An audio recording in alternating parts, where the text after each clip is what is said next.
This log, stardate 3210, just before tea time. Our mission to prove that there's life after school, to look at a galaxy of games, to meet the stars of Silicon, to discover what's new in Microland. This is Prune, your friendly used computer, and these are the voyages of the Magic Micro Mission.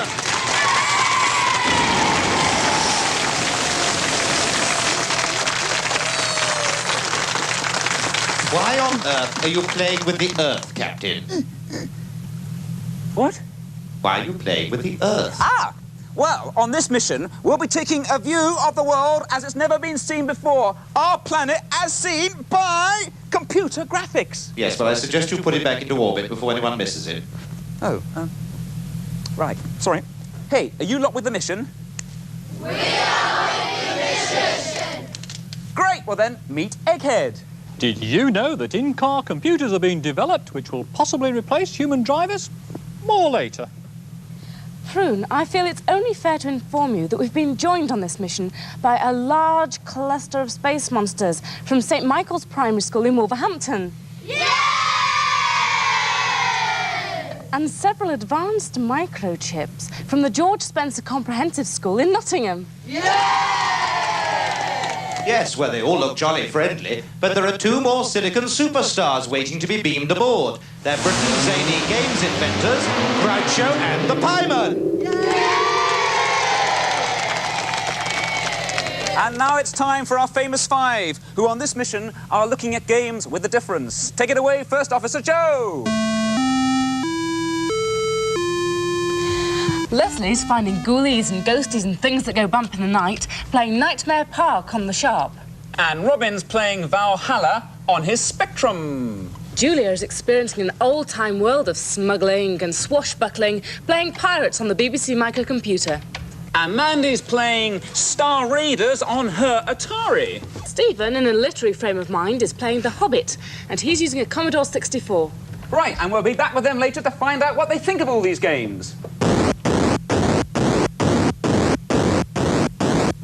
I've just been reading this super user-friendly book about computers. It's called Sam's System and it's by Rosemary Court. Chapter 4 is rather super. It's all about bits and bytes and binary numbers. And old Prune's been egging me on for a bit to tell you a bit about bits, so it seemed a good time to do that. Let me start first of all with humanoids.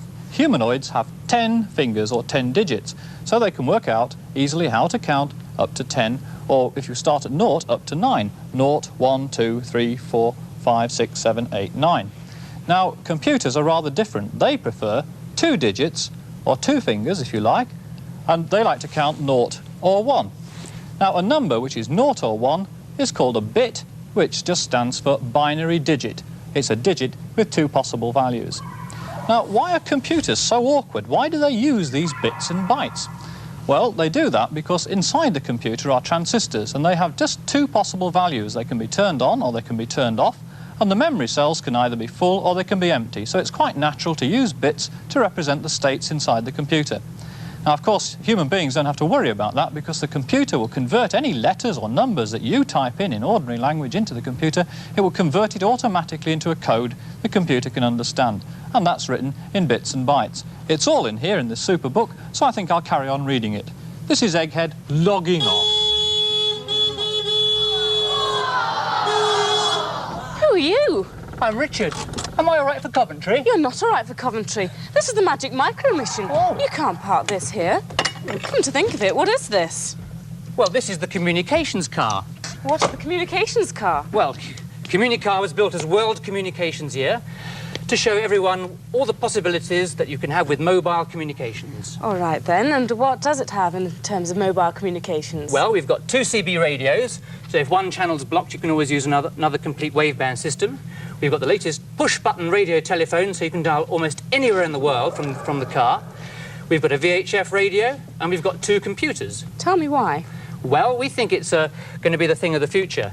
As you know, all computers do is process information, which is everything that people do in their offices all day. Therefore, here we have with the computer, the mobile office. We can do order processing, we can do invoicing, check stock levels, credit ratings, all the things a businessman needs to know when he's on the move.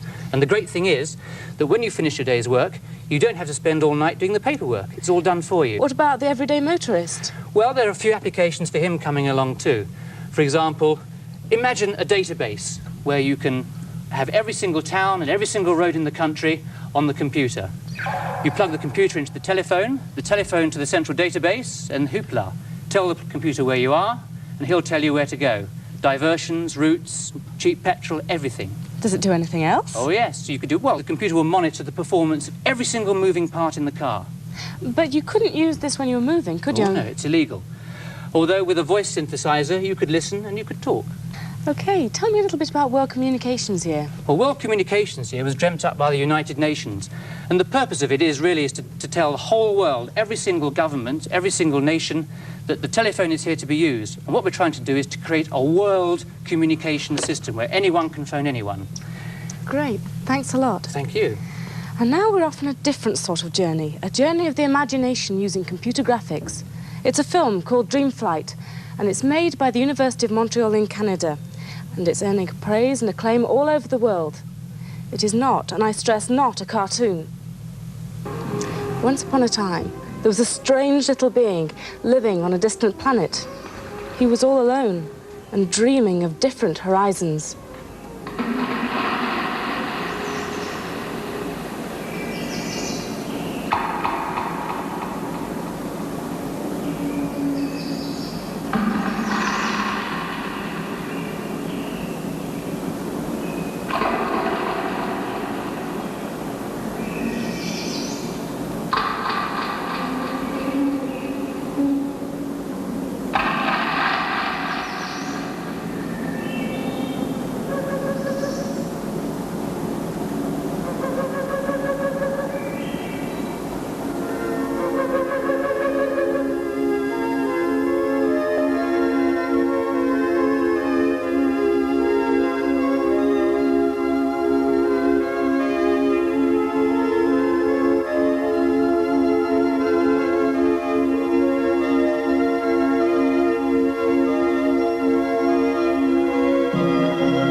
absolutely incredible, and it was all programmed on a computer. And now I'm sitting here with two very strange gentlemen who I hope are going to introduce themselves. Well, thank you very much for being on our show. It's a pleasure for us to be here with all these young people dressed in second-hand underwear and bin liners. My name is Uncle Groucho, you win a fat cigar, and this is the world-famous bit of a cult, the Pie Man. Hi, how are you? You I'm look fine. very nice. Thank you. What's this? No one knows. Oh, dear. Must have hoped you never get a cold in that. Well, I did recently, and it was awful, you know. I was going to ask Prune if later on he could beam me up some Scotties, because it keeps running. Oh, dear. And what's this on your chest? Well, I think these young ladies here, they actually know what it is, and I hope everybody out there knows what it is. Well, can they tell me? It's pi in Greek. That's right. Well, pi, Of as in course. Pythagoras, is, whatever it is. The Pie Men. That's right, yeah. Oh, I It's the understand. big clue to Pie Mania. Is this Baker for? I'm sorry, boys. It's hands-off time because we're heading for a black hole absolutely stuffed with adverts. This is going to blow your apron.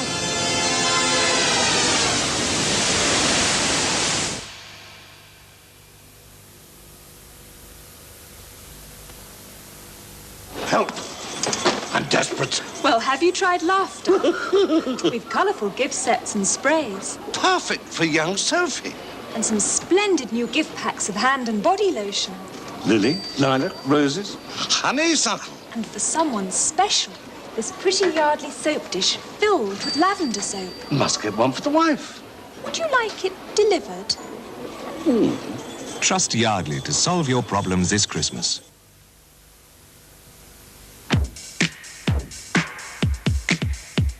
Electrical shopping, you just can't lose. At Curry's, there's always lots to choose. You can't buy cheaper, that's what we say. Curry's price promise, there's no better way. Come to Curry's, we're the electrical people, where everything clicks. The music of Richard Klederman, my new album, is a collection of melodies I have selected for you.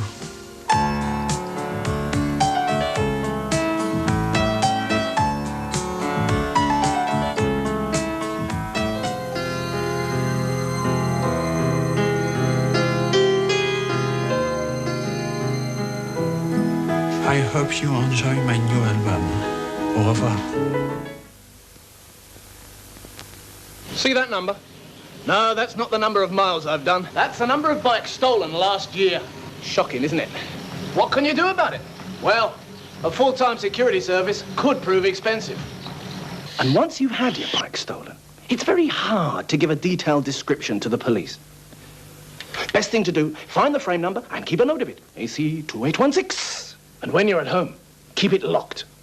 In the garage or shed. And when you're out, lock it to a sturdy fixture where it can be seen. Remember, a thief would like your bike.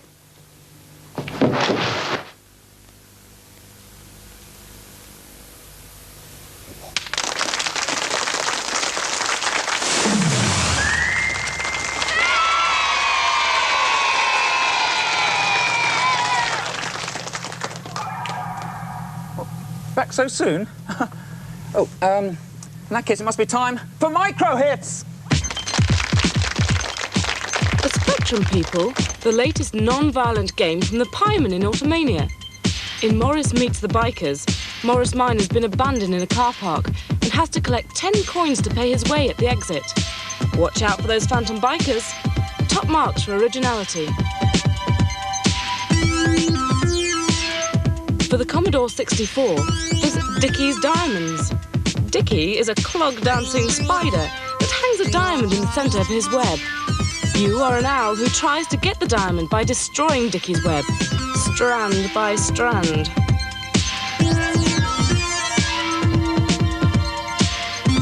Life Isn't Easy in Mangrove, a game for the VIC-20. You have to increase your colony of cells by growing new ones. But each time the heart beats, any cells without a neighbour die off. Another complication is the rampaging microbes.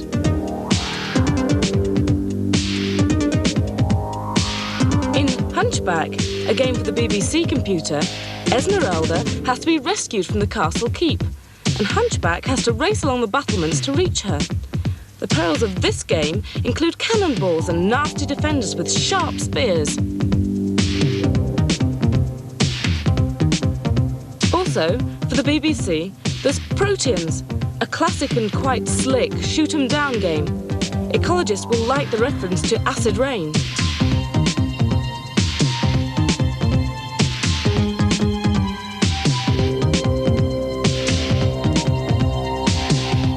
And from ColecoVision, there's Mousetrap. It's a maze game, and you're the mouse trying to avoid the cats out to get you whilst you gobble up cheese. A sort of do-it-yourself Tom and Jerry. But there's a twist in the plot. You can turn into a dog.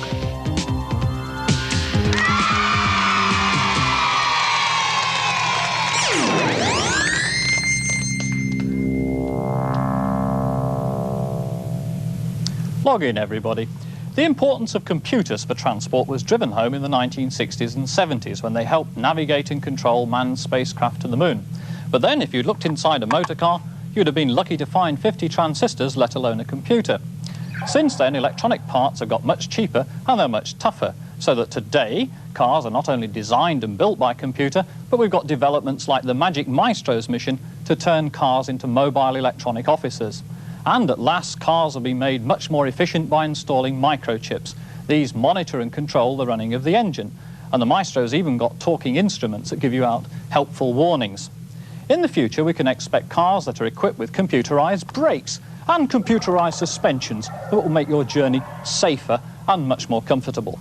But the really exciting development is the in-car navigation computer that can actually help you find your way to your destination. A navigation computer uses special sensors that can compute the exact position of the car by receiving signals from a radio beacon or possibly from sensors buried underneath the road or even by measuring the Earth's magnetic field. It's technically possible for a navigation computer to take over the driving altogether, but of course it would have to be fitted with some kind of special radar to watch out for pedestrians and avoid bumping into other cars. It'll probably be the next century before anything like television's Knight Rider car comes along, and if it ever does, and if Leyland get to build it, they'll probably call it the Austin Pruncess. Egghead logging off.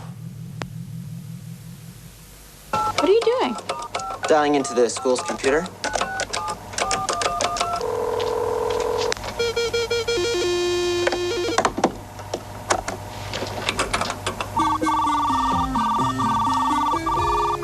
Are those your grades? Yep. I don't think that I deserved an F. Do you?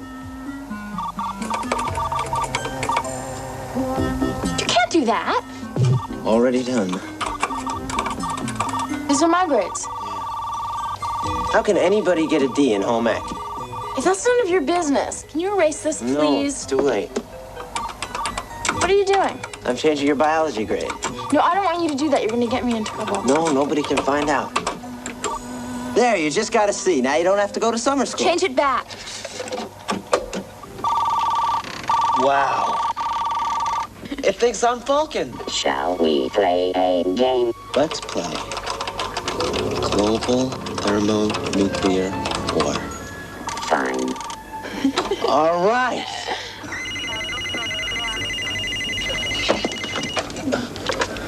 I have 7, correction 8. That's 8 redbirds, 2 degrees past apogee. Better get the old man down here. Overday, we have Soviet missile warning. Check for malfunction and report confidence. What the hell? Confidence is high. I repeat, confidence is high. Overdale, is this an exercise? Negative, this is not an exercise. What is all that stuff? I don't know. They're trajectory headings for multiple impact re-entry vehicles. What's that mean? I don't know, but it's great. Welcome aboard. Don't call me aboard. Look, you two, what are you two doing in computers, please? We are waging a small campaign against all the nasty, violent games that are available to these dear children out here. So what are your games like, then? Humorous. Ridiculous. Family entertainment. They sound very original. What's the kind of fun? Yeah. What's the plot line of them? That's They're different. bizarre adventures with spectacular prizes. Something that you all would want to get hold of. Isn't he a lovely boy? Wonderful. Yes, look, what are these prizes? Well, on Groucho's program... In this little game here, we've hidden a Hollywood personality inside the program, And anyone who discovers who this personality is, and we pick out of the hat, we will send them to Hollywood to meet the star, over on Concorde, back on the QE2 with £500 Fantastic. And that's your game. What's your game, then? My name is... No, my game is Pymania, which is another bizarre adventure where you have to locate in time and space a beautiful golden sundial. Your most unusual people to find. I don't know. Well, look, anything else you want to tell me? Because, I mean, you've come here, you're dressed marvellously. What else are you into? Basically, the spreading of joy and happiness in a totally different light with the family in mind. I've got to shake your nozzle. Fantastic. And you, Groucho. Thank you very Best of much. luck. Right, well, it's time. There you are. It's time now for the games verdicts. So, take it away, Officer Joe. Robin, you've been playing Valhalla. This is an adventure game. What do you think?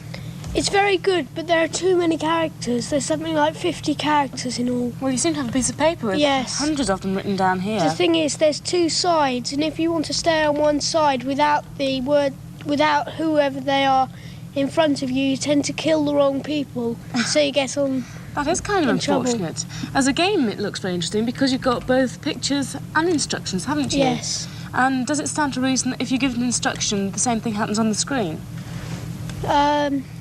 Yes, it does. Like if I type in shut chest, it happens on the screen. Well, it shuts. That seems really interesting. How many marks do you give it out of 5? 4 out of 5. 4 out of 5. And Leslie's been playing Nightmare Park on his Sharp. What's it been like? Has it been a nightmare? No. Or fun? It's all right. It's All right. Yeah, it's about it's a sort of general knowledge game. If you go through sets, like it might give you sums. Yeah. But then What's this? It says claims another victim. I mean, how did you die then? Because I missed it. Missed what? I was supposed to collect 3 bars of gold, but I missed 3 bars of gold. So you have to go off on a journey and collect things, do you? Yeah, and then you might get a question, and then you have to answer it. If you get it wrong, you die automatically, and there's your score. Sounds wonderful. Can you give us another screen on there so we can see what else? The graphics are rather good, actually, aren't they? Yeah. Have they been good the whole way throughout the game? It's all right. Now there's a sum one. Well, I don't know what to do. You get a with sum that. in the middle of it. If you put 66, it does. Wrong. E. Yeah. How many would you give this out of 5 then? I give it 3. 3? Okay, 3 out of 5. Mandy, this is Star Raiders. To be quite honest with you, I've been hoping somebody's going to explain this to me. Yeah, it is pretty complicated at first. There's about 10 different keys what you've got to do all at once. All you do, it's similar to a Star Trek type game. Yeah. You fly through space and you've got an overall map of where the different places are. You can either land on a planet and get refueled and stuff, or you can go and shoot the aliens. Ah. Well, the actual concept of it is very good, but when you're actually playing the game, you can't see very much, can you? You can. You've got all the readings at the bottom. You've got how fast you're going, how many miles it is to where you're going. You've got all the X and Y coordinates and everything. My mistake. How many marks do you give it out of 5? 5. 5 out of 5? Julia's been playing Pirate on her Acorn BBC B computer. What was it like, Jules? All right. All right. What did you have to do, my lovey? Well, these things come up. Do you want to sail south, north, west or east? And you have to put where you want to sail. And where are you trying to get to when you sail? Well, you just put down, you have to see where it comes to. Sometimes you come to rocks. Right. And you lose 3 points. Do you actually shipwreck there, or can you get past them? Well, it depends, really, whereabouts you are. How far did you get on it? Not very far. Not very That's up to 290. Doesn't sound bad. How many would you give it out of 5, then? 4. 4? You obviously enjoyed it. 4 out of 5. Oh, straight on to you, Stephen. Right, here we are. Now, you've been playing The Hobbit, Yes, which is obviously based on the book by Tolkien. That's right. Yeah. On your Commodore 64. How did you find it? Did it... Well, it's really good to play. The game sticks pretty closely to the plot of the book, so if you read the book, then it's that much easier. Right. Unfortunately, I haven't, haven't? I'm having a bit of trouble with it. So which page are you on? I don't know, because it sort of flicks from one page to another randomly. Jules? I can show you where I am at the moment. I'm in a cave, hopefully. Yes, there we are. So that's what I see in the cave. Is there any book you personally would like to see put into a game? You've played the game of the book, of the film. Yes. What book would you like? Well, I don't really know of any books that would be suited to an electronic game. You'll have to write one. Yeah. OK, how many would you give it out of 5? 4. 4 out of 5 from Stephen. Hey, What on Playmate. earth are they doing, those Remember two? when I picked you out the gutter? Yeah? and put you where you belong? Excuse me, that belongs to Back me, in the that gutter. area there. Pardon? That area belongs to me. Could you get out of my control box? Well, you won't mind if we just play around a little, would you? Ever seen one of these before? Yes, I have. There we go again. Really, I don't think these superstars realise quite how long it takes me to reload after they've had their little fiddle with my input console. I should be lucky if I can bubble sort this one before the next me. It is a far, far better thing I do than I have ever done. It is a far, far, far, far... Oh, you see, now I'm malfunctioning. It's a far, far, far... Syntax error.